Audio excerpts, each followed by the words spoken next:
tardes, mi nombre es Francisco Zambrano, soy licenciado en Educación Mención Informática, especialista en Planificación Educacional y magíster en Gerencia Educativa. Seré el facilitador para la asignatura Informática 1. Sean bienvenidos a este primer módulo o a esta primera unidad, donde conoceremos todos los conceptos básicos, todo lo que son los fundamentos, definiciones e incluso la historia y alguna pequeña reseña sobre lo que es la informática, sobre lo que es el computador, cómo fueron sus orígenes, cómo desde nuestros antepasados e incluso desde aquellos orígenes del hombre siempre buscó la manera de automatizar e incluso que sus actividades fueran mucho más fáciles. E incluso recordemos que la invención de la rueda se dio debido a que el hombre buscaba la manera de transportar todo lo que eran sus materiales, todos sus alimentos e incluso transportarse a sí mismo a otros lugares de una manera mucho más rápida.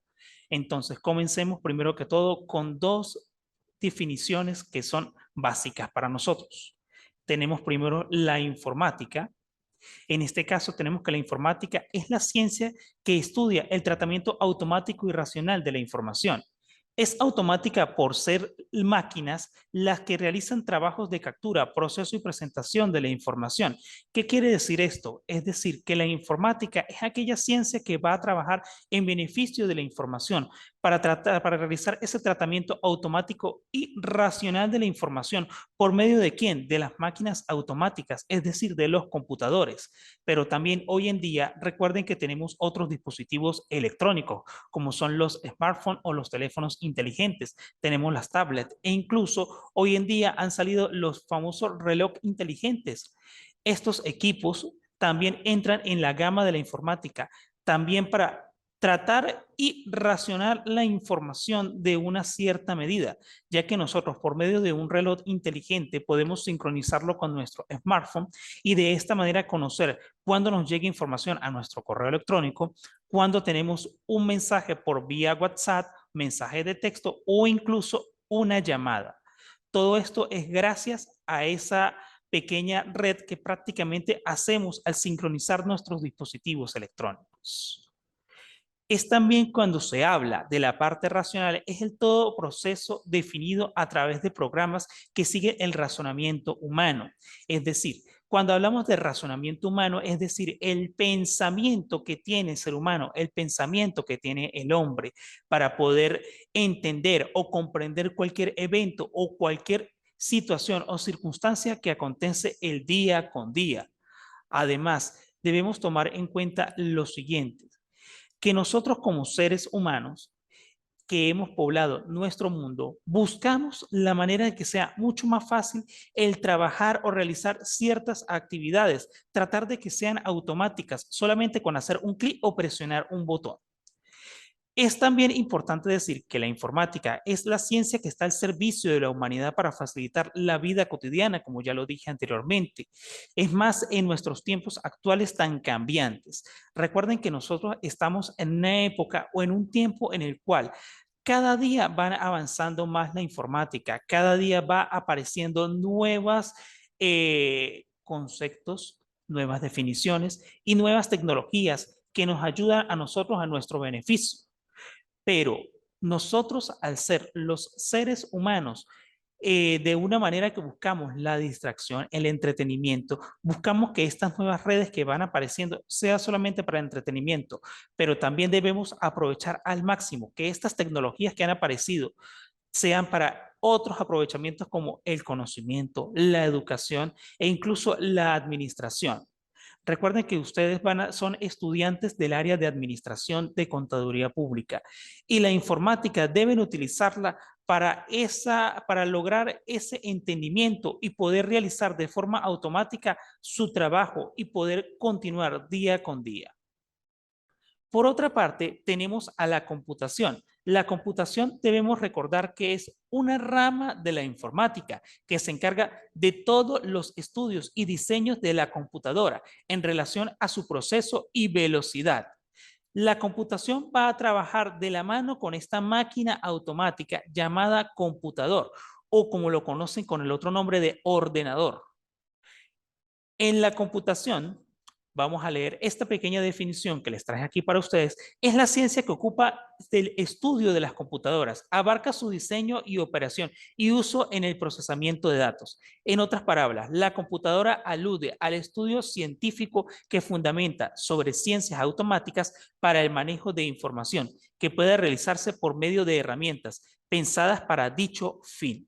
Es decir, recuerden que la computación no debe confundirse con la informática. Muchas veces se tiende a confundir la informática con la computación y decir que son exactamente lo mismo.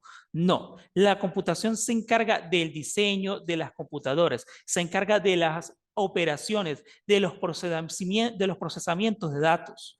De esto se encarga la computación.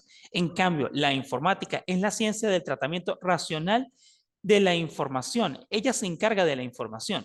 Pero la informática y la computación pueden tener una relación que es prácticamente estrecha, van de la mano la una con la otra, ya que para la computación es imprescindible la informática. ¿Por qué? Por medio de los computadores es donde nosotros vamos a hacer ese tratamiento racional de la información. Es por medio de ella que nos permitirá realizar todo lo que son los elementos básicos del computador. Debemos tomar en cuenta todos eventos, todo este entorno en el que engloba a la informática y por supuesto a la computación. Debemos recordar que las computadoras utilizan información para almacenar, para construir grandes simulaciones a simple vista y realizar un análisis de toda esa información. Un computador prácticamente hoy en día viene con grandes cantidades de información. Viene incluso, ya han llegado equipos que sobrepasan el tera de navegación. Recuerden que hace algunos años, hace 20 años, se trabajaba con equipos en kilobytes, después pasamos a los megabytes, después a los gigabytes y ahora estamos entrando en la era de los terabytes. Es decir, el disco duro está trayendo grandes cantidades de información como lo son los terabytes y el procesamiento de datos, es decir, la memoria RAM que se encarga de la velocidad del procesamiento de todos los programas y de toda la aplicación del sistema operativo, cada vez va llegando con una gran cantidad de información. E incluso, si ustedes han observado muy bien que hoy en día los teléfonos inteligentes, nuestros smartphones, cada día van apareciendo con mayor cantidad de información. Es decir, hoy en día tenemos dispositivos que han llegado con 128 gigas de información interna e incluso con 256 gigas de memoria interna. Y claro, por supuesto, tiene también su memoria RAM que viene siendo de 2, 4, 6, incluso 8 gigas. Por otra parte, vamos a recordar algo importante, que la informática no debe confundirse en ningún momento con la computación. Eso es algo que tenemos que tener en cuenta. Es fundamental para nosotros conocer que la computación y la informática no se pueden confundir en ningún momento. Vamos a continuar. Ahora, recuerden que cuando comencé les mencioné que desde aquellos tiempos, desde aquellas épocas que el hombre comenzó a caminar sobre nuestro mundo, buscó la manera de que fuera mucho más fácil su trabajo. Bueno, el computador tiene su historia e incluso vamos a remontarnos a aquellas épocas de la Segunda Guerra Mundial, es decir, a mediados del año de los años 40, cuando la Alemania nazi intentó dominar al mundo e incluso propagó todas sus ideologías, su falsa ideología por el mundo, comenzando por Europa. Lamentablemente, nuestra historia humana no solamente tiene este evento macabro, sino otros más. En el momento que comenzó la Segunda Guerra Mundial, recuerden que Estados Unidos no entró en guerra en ese momento, es decir, en 1939, cuando por lo menos la Alemania nazi invadió a Polonia, Estados Unidos no atacó inmediatamente. Estados Unidos atacó luego de ser atacado por, digamos, por el imperio del Japón, cuando atacó Pearl Harbor, fue cuando Estados Unidos decidió entrar en la guerra. Y no solamente por el frente, por el Océano Pacífico, sino también por el Atlántico, apoyando a Inglaterra y Francia como los países aliados contra la Alemania nazi. Es allí donde nos vamos a remontar a los primeros computadores. Las primeras computadoras incluyen el ENIAC, es decir, el ENIAC significa Electronic Numerical Integral and Computer. Este computador se comenzó a construir en el año de 1943, es decir, en medio de la Segunda Guerra Mundial. ¿Quiénes fueron los encargados de construir este equipo tan importante? Fue John Malchin y John Prince. Me van a disculpar un poco mi inglés, si pueden dar cuenta, mi inglés es un poco básico, no soy experto en inglés.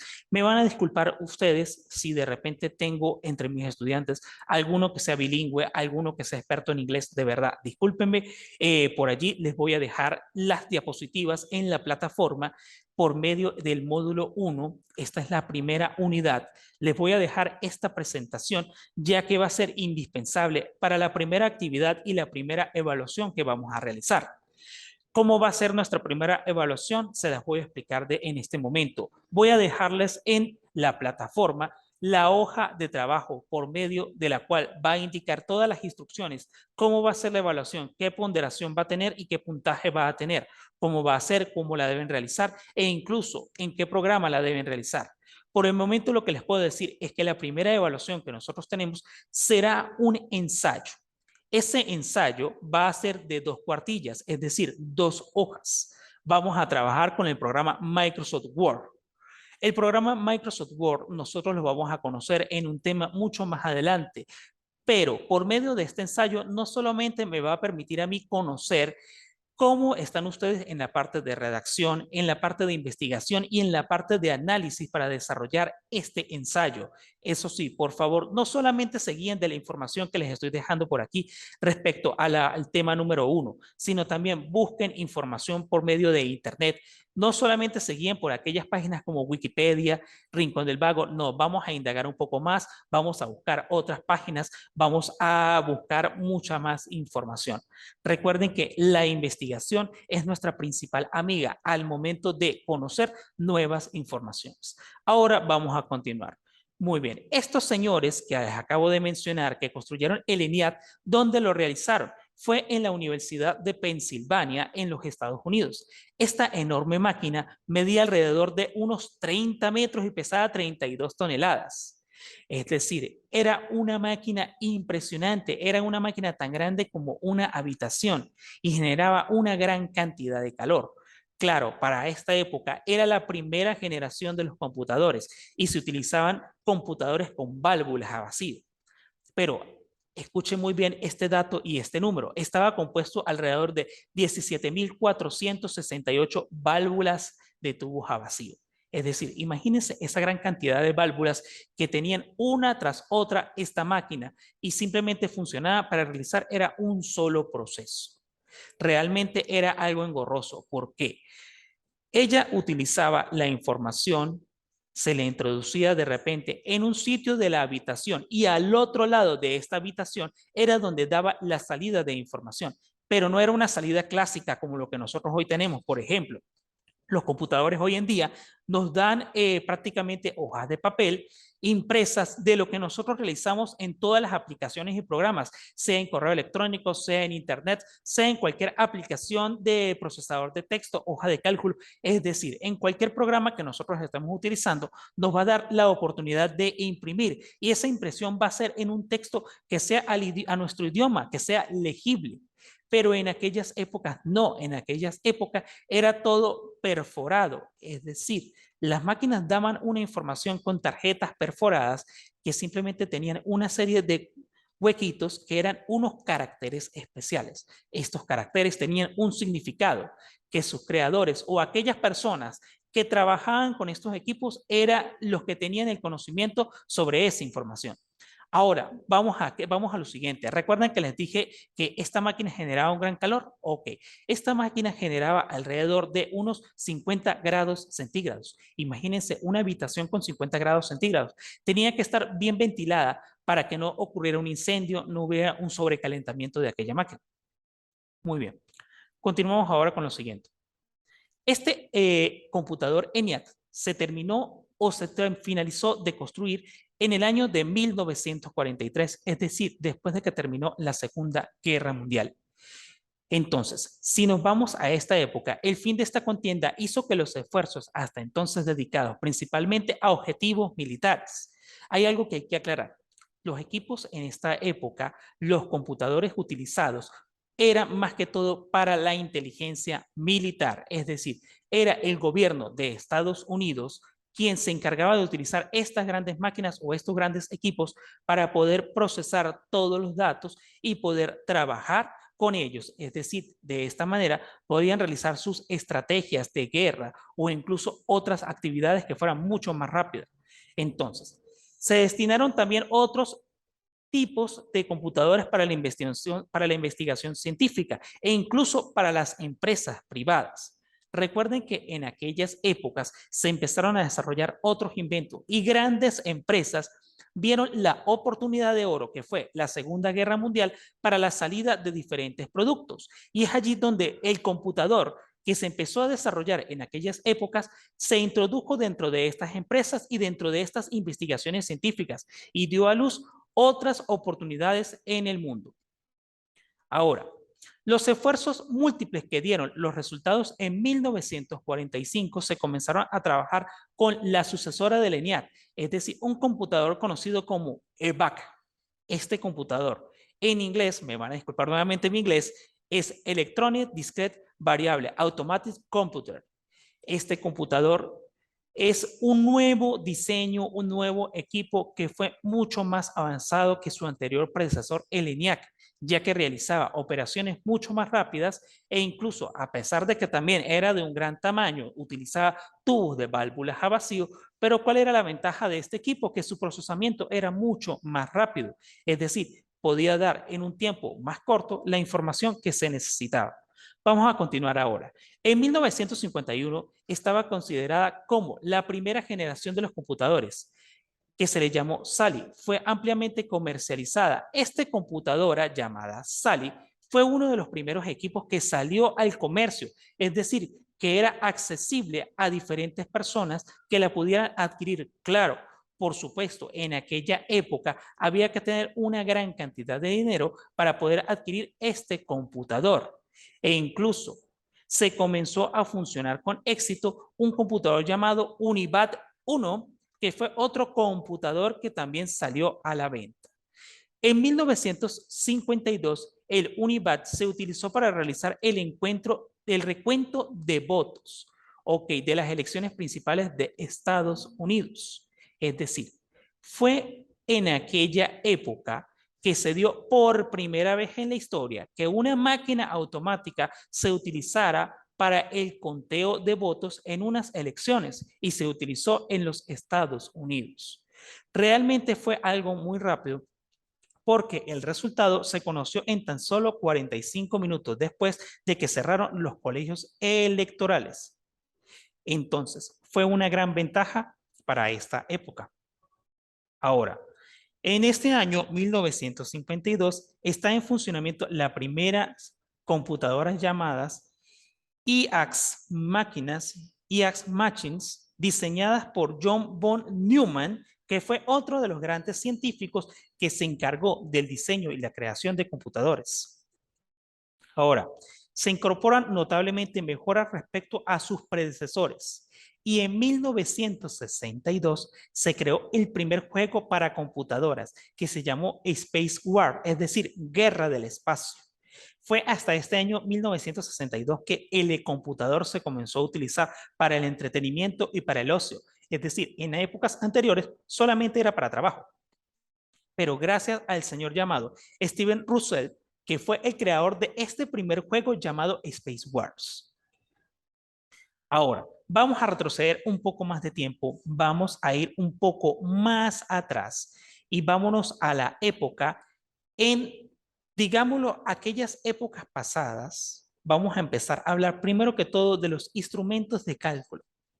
Cuando nosotros hablamos de los instrumentos de cálculo, vamos a hablar de el primero, el más antiguo y más conocido como el ábaco, el cual fue un instrumento creado alrededor de hace 5.000 años. Es decir, posiblemente fueron los chinos quienes crearon este invento e incluso hay evidencias científicas de que los egipcios también lo utilizaron.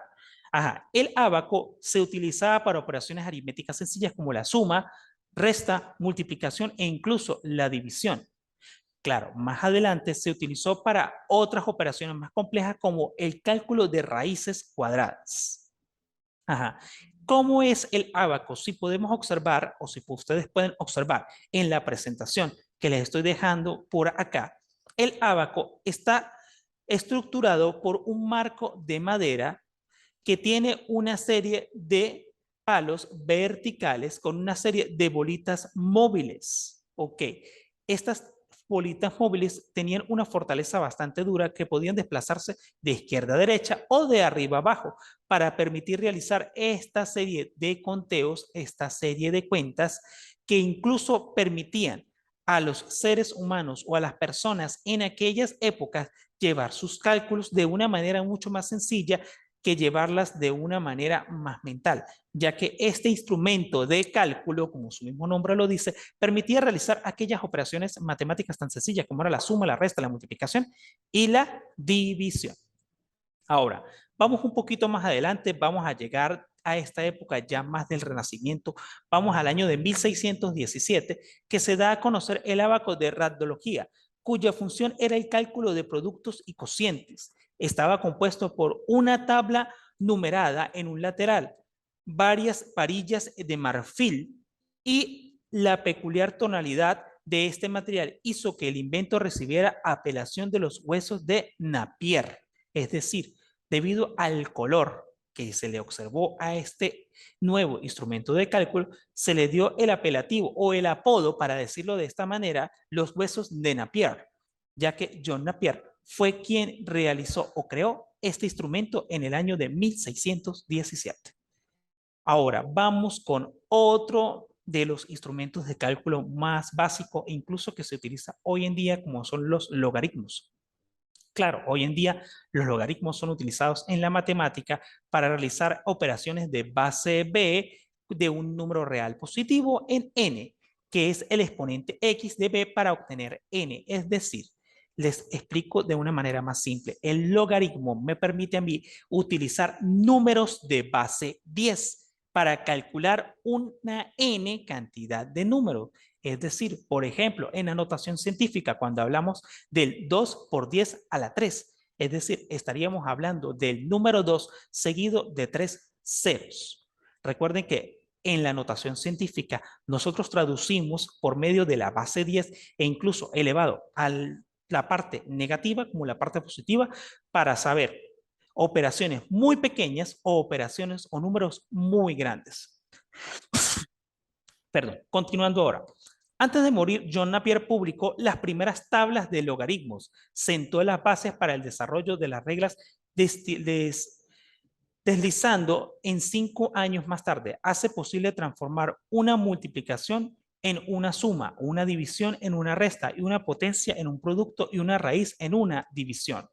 Una de las tablas que realizó John Napier la podemos observar aquí en esta presentación. Esta fue una de las primeras tablas de logaritmos que se presentó al mundo y se dio a conocer por medio de ellas que se podían realizar diferentes operaciones, como les acabo de mencionar. Es decir, que podíamos convertir una multiplicación en una suma, una división en una resta, o una potencia en un producto o una raíz en una división. Recuerden que nosotros para realizar una multiplicación siempre nos han dicho desde niños, ajá, si usted va a multiplicar un número, tiene que sumar la cantidad de veces del mismo. Es decir, cuando trabajamos con la tabla del 2, que nos dicen 2 por 4, nos dicen, bueno, si usted quiere saber el resultado de 2 por 4, bueno, ya nosotros sabemos que 2 por 4, 8, pero tenemos que sumar 2, 4, 6, 8. Es decir, tenemos que sumar 4 veces el número 2 para llegar a este resultado. ¿Ok? Eso es igual cuando hablamos de la potencia de un producto, es decir, cuando hablamos del número 2 elevado a la 4, es la multiplicación 4 veces del número 2 y allí nos dará otro resultado. Y la raíz en una división. Recuerden que existe una operación en la raíz cuadrada que por medio de la división nos permite hallar ese resultado que nos da la calculadora, lo podemos realizar de esta manera. Continuamos ahora. Ahora vamos a seguir con otro instrumento de cálculo llamado la máquina de Pascal o también conocida como la pascalina. que fue inventada por el físico y matemático francés Blaise Pascal en el año de 1623, entre el año de 1623 y 1662, que transcurrió la vida de este físico y matemático francés. Desarrolló esta calculador mecánico llamado máquina aritmética y después pascalina en el año de 1642. Estaba basado en un sistema de ruedas dentadas similar al del Ideo Cinder. Esta máquina de Pascal, como la podemos observar allí, realizaba operaciones matemáticas de suma, resta, multiplicación y división, pero esto era de una forma mucho más automática. Ya se empezó a ver un poco más las máquinas automáticas en esta era de la humanidad, es decir, ya estábamos comenzando a una época mucho más moderna, estábamos alcanzando un nivel de desarrollo mucho más adelantado. Continuamos ahora. Ahora seguimos con otro instrumento de cálculo que vamos a observar es mucho más avanzado que la misma máquina de Pascal o la pascalina. Estamos hablando de la máquina calculadora de Hall, que en 1779 Matthew Hall diseñó y construyó una máquina de cálculo con la que se podían realizar sumas, restas, multiplicaciones e incluso divisiones de una forma mucho más sencilla y más fácil. Si podemos observar, esta máquina que tiene un aspecto un poco extraño, era uno de los instrumentos de cálculo utilizados para la época, es decir, para lo que era el siglo XVIII, en el año de 1779 que se desarrolló. Es decir, si nos vamos a esa época, recuerden que en el año de 1777 fue que Estados Unidos logró su independencia. Es decir, hace más de 250 años que estamos a la aparición de la calculadora de Hall. Ahora continuamos con otro instrumento de cálculo como es la máquina tabuladora de Hollerith. La máquina tabuladora de Hollerith, conocida por el creador del primer prototipo de computadora moderna y como el padre de la informática, que nació en Nueva York en 1860. Fue para el año de 1879 que se graduó de estadista y comenzó a trabajar en las oficinas del Censo de Estados Unidos. Escuchen muy bien esta parte. Tenemos que, dentro de nuestros instrumentos de cálculo, ya hemos hablado sobre los distintos como son el ábaco, que es uno de los primeros e incluso uno de los más antiguos que se tiene conocimiento hasta el momento, e incluso después pasamos allá a una época mucho más moderna, como lo fue el caso de los logaritmos, luego pasamos a la máquina de Pascal, la calculadora de Hall, y ahora vamos en la máquina tabuladora de Hollerith. Recordemos que Hermann Hollerith fue conocido como el creador del primer prototipo de computador, es decir, prácticamente este señor Hollerith fue como el padre de la informática en aquellas épocas, ya que él prácticamente diseñó un computador, como se puede mostrar aquí en la imagen de nuestra presentación, una máquina que permitía realizar procesamientos informáticos de estadística. Trabajaba con la estadística ya en esta época, debido a que este señor se graduó como estadista en el año de 1879 y comenzó a trabajar en la Oficina de Censos de Estados Unidos. Entonces, continuemos con lo siguiente. Sucede que para el censo de 1880 había una demanda de 7 años de análisis. Es decir, imagínense aquella cantidad de tiempo que tenía que realizarse un censo en 7 años, cuando realmente nosotros sabemos que en la actualidad un censo viene siendo una estadística para saber la cantidad de población que tiene una nación, para de repente realizar los diferentes proyectos o saber qué se va a realizar con el presupuesto de esta nación a partir de 10 años. Resulta que este censo duraba 7 años y normalmente los proyectos o los censos son para 10 años, solamente quedaban 3 años, o sea, realmente era algo que era bastante difícil.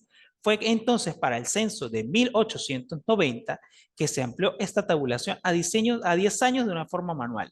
Entonces, Hollerith, al observar este problema que tenían, ¿por qué un censo tan largo? ¿Por qué 10 años? ¿Por qué 7 años? ¿Por qué vamos a demorar tanto contabilizando la cantidad de población que tiene Estados Unidos? Entonces, él simplemente creó una máquina para poder realizar esta operación de forma más fácil. Ahora escuchen lo siguiente. Hollerith observó que la mayor parte de las preguntas contenidas en el censo podrían contestarse con opciones binarias, es decir, preguntas cerradas de sí y de no. Entonces ideó una tarjeta perforada, una cartulina compuesta de 800 columnas y de 2 posiciones en la cual se contestaba con este tipo de preguntas. O sea, imagínense esto. Era una tarjeta perforada como una especie de hoja de papel en la cual contenía 880 columnas y de ella solamente habían 2 porciones, es decir, habían una serie de preguntas en las cuales era para responder solamente sí o no. Y por medio de esta máquina fue que se realizó esta operación. Continuemos ahora.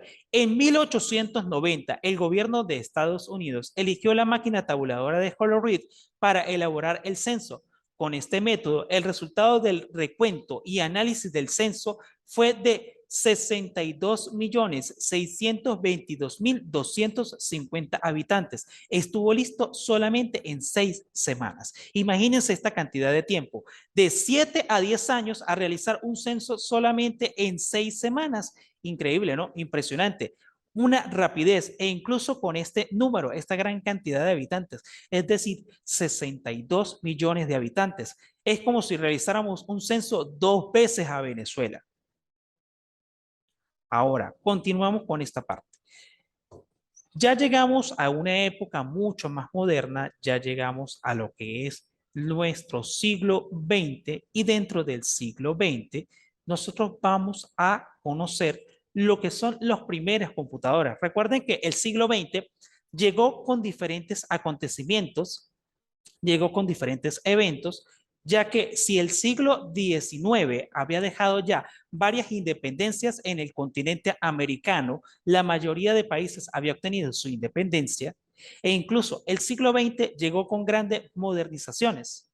Es decir, continuó lo que fue la revolución industrial que empezó a mediados del siglo XVIII, del siglo XIX. Ahora llegamos al siglo XX. En el siglo XX ya la revolución industrial estaba ya en su pleno apogeo y estaba comenzando ya otra revolución ya mucho más avanzada. E incluso aparece la primera generación de computadores. Esta primera generación de computadores se tiene la fecha aproximada que comenzó en el año de 1938, es decir, un año antes de que se comenzara la Segunda Guerra Mundial. Pero esta generación se comenzó utilizando computadores inmensos como era el computador ENIAC, que ya hablamos anteriormente.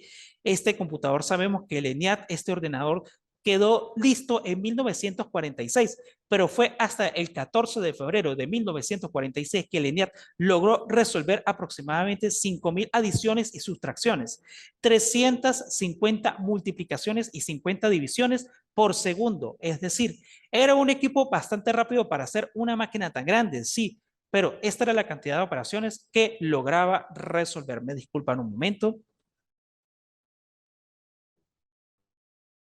Muy bien. También teníamos en esta época otro equipo como era el Mark I, que llegó a 40 gabinetes de 100.000 componentes, incluyendo cerca de 17.000 válvulas eléctricas. Observe este número, 17.000 válvulas eléctricas. Si vamos un poco más atrás, el ENIAC, su predecesor, tenía alrededor de más de 17.600 válvulas. Es decir, si vamos observando que a medida que va avanzando el tiempo y van apareciendo nuevos equipos, nos vamos a dar cuenta de que van reduciéndose la cantidad de compuestos, la cantidad de materiales e incluso la cantidad de válvulas a vacío que tenemos.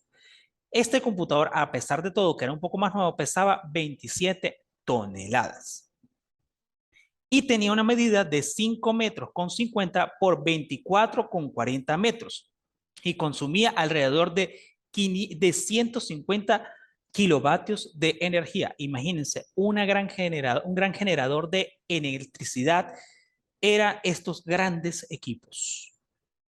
Ahora, vamos a pasar entonces a nuestra segunda generación. La segunda generación de computadoras que arrancó a partir del año de 1958 hasta el año de 1963. Una de las características principales de esta generación es el uso de transistores. Ya eran componentes mucho más pequeños. Estos transistores procesaban la información. Eran rápidos, pequeños, confiables y eran mucho más fáciles que los tubos de válvulas a vacío. Además, hay dos lenguajes de programación que se desarrollaron en esta generación, como lo es COBOL y Fortran. Hoy en día COBOL se sigue utilizando, claro, es mucho más avanzado que en aquellas épocas. Estos programas o estas aplicaciones desarrolladas en los lenguajes de programación eran ya comerciales en estas épocas, pero más que todo se utilizaban para lo que era el tráfico aéreo y de repente para otros tipos de empresas. ¿Qué máquinas aparecieron en esta época? Bueno, en 1958 apareció la IBM TX0, pero esta tenía solamente un monitor de video de primera calidad. Era rápida y relativamente pequeña, más pequeña que incluso los equipos anteriores como el Mark I y el ENIAC. Pero también en 1954, como su predecesor, IBM comercializó el 650, que era un equipo un poco más grande que el TX0, pero resulta que este tamaño, a pesar de que era un tamaño mediano, se consideró el primer ordenador totalmente transistorizado y fue el Traffic del Bell Laboratories, es decir, fue un equipo que fue diseñado específicamente para este laboratorio, pero fue muy popular y gracias a este equipo IBM 650 fue que se comenzó con la segunda generación de los computadores. Ahora, vamos a continuar con la tercera generación de computadores. Esta tercera generación de computadores comenzó en 1964 hasta 1970. En esta se comienzan a utilizar los circuitos integrados, es decir, los componentes eléctricos más pequeños, los cuales permitían abaratar el costo de tiempo y el aumentaba la capacidad de procesamiento, la reducción del tamaño de las máquinas.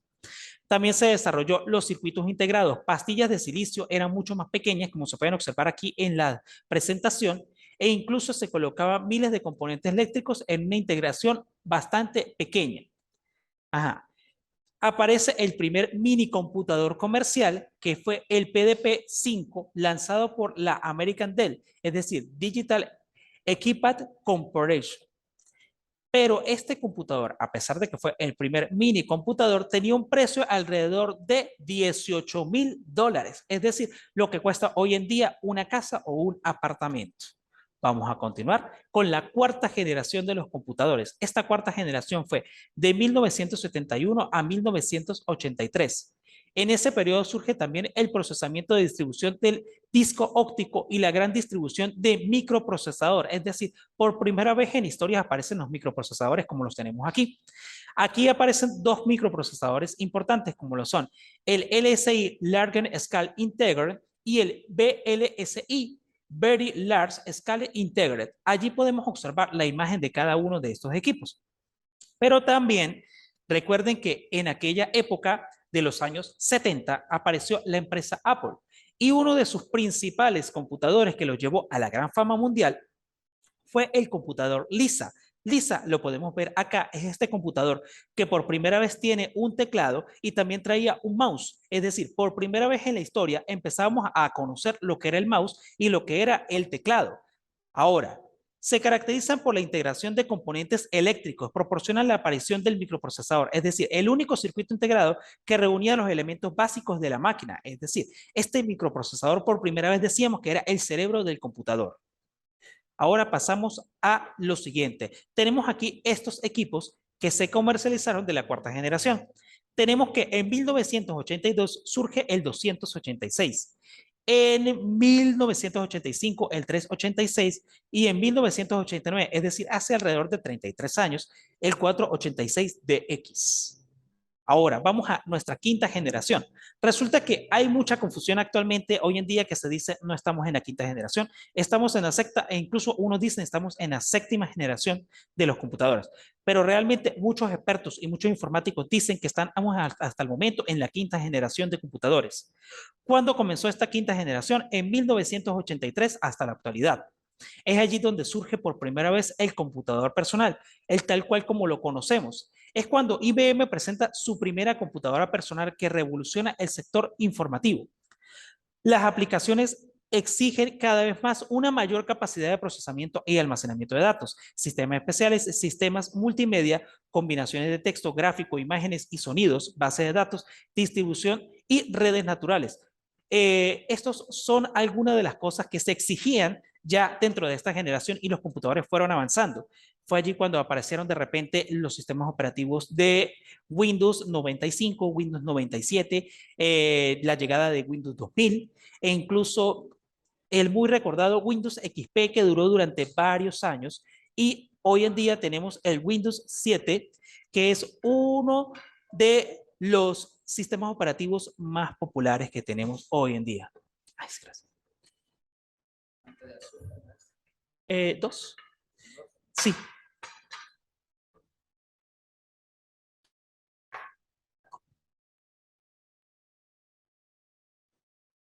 Continuando con esta parte, recordemos que anteriormente teníamos la tecnología del VLSI, que era el microprocesador que se utilizaba en la cuarta generación. Para esta quinta generación utilizaremos otro dispositivo, otro procesador mucho más poderoso que es el ULSI, que es el Ultra Large Scalar Integration, el cual es el concepto del procesamiento que está yendo hacia los procesadores paralelos, es decir, que ejercían varias operaciones de forma simultánea. Anteriormente era un poco más engorroso realizar esto. Gracias. Era un poco mucho más engorroso el realizar diferentes operaciones, pero ahora con este nuevo procesador tenemos que en realidad va a ser mucho más rápido, va a ser mucho más multitarea. Si nosotros hoy en día utilizamos nuestro computador, podemos estar al pendiente de que podemos escuchar música, tener un procesador de texto, tener abierto internet e incluso otras aplicaciones como Excel, PowerPoint o incluso un documento PDF y nuestro computador no va a colapsar porque el procesador es multipropósito, es decir, es multitarea y puede realizar diferentes actividades en un solo momento y en cuestión de nanosegundos. Aquí ya pasa la velocidad mucho más rápida, ya no es segundo, ya es nanosegundos. Muy bien. Si podemos observar aquí, estos son algunos de los microprocesadores que hoy en día se están utilizando. Estos son algunos de los avances. Para 1993 nace Pentium, en 1997 se lanza Pentium 2, en 1999 Pentium 3 y para 2001 Pentium 4. También aparece el procesador AMD, aparece la i3, i5, entre otros procesadores ya mucho más modernos que tenemos hoy en día dentro de nuestros equipos e incluso dentro de nuestros smartphones. Ok, ahora continuamos con esta parte. Vamos a ir finalizando ya nuestra clase de hoy. Para finalizar, vamos a hablar un poquito sobre la clasificación de los computadores. Ellos se clasifican en supercomputadores, macrocomputadores, tenemos los mini computadores y los microcomputadores. Las supercomputadoras son las más costosas y las más grandes existentes. Alrededor de su costo son de 30 millones de dólares y son utilizadas para operaciones científicas y militares en cualquier país del mundo. Tenemos las macrocomputadoras que se tienden a confundir un poco con las supercomputadoras, pero estas macrocomputadoras, también conocidas como MyFriend, son mucho más grandes y mucho más rápidas, pero también con sistemas mucho más costosos. Lo que pasa es que ellos se encargan de controlar cientos de usuarios simultáneamente, es decir, muchas personas o varios usuarios pueden utilizar el mismo equipo. Estos equipos en el pasado utilizaban varios pisos de un mismo edificio o varias habitaciones. Hoy en día se puede utilizar un MyFriend dentro de una misma instalación y sus cables pueden ir sobre un piso falso. Ahora, vamos a finalizar con los dos últimos. La mini computadora que surgió en los años 60. Hoy en día siguen existiendo estos mini computadores, pero son, digámoslo de esta manera, equipos que no se utilizan mucho, ya que se parecen mucho a los MyFriend. Son equipos que son multiusuario, multipropósito y son para diferentes empresas. Hoy en día nosotros utilizamos lo que son las PC o las computadoras personales, o mejor conocidas como microcomputadores, que son aquellos computadores que nos permiten a nosotros realizar cualquier operación. como por ejemplo, ellos aparecieron en 1981.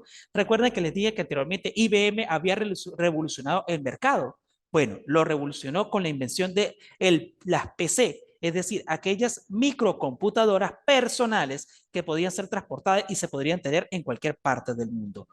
Ahora vamos a ir finalizando esta clase por el día de hoy. Espero que les haya gustado y hayan entendido bastante sobre este tema. Les voy a dejar esta presentación en PowerPoint dentro de la plataforma.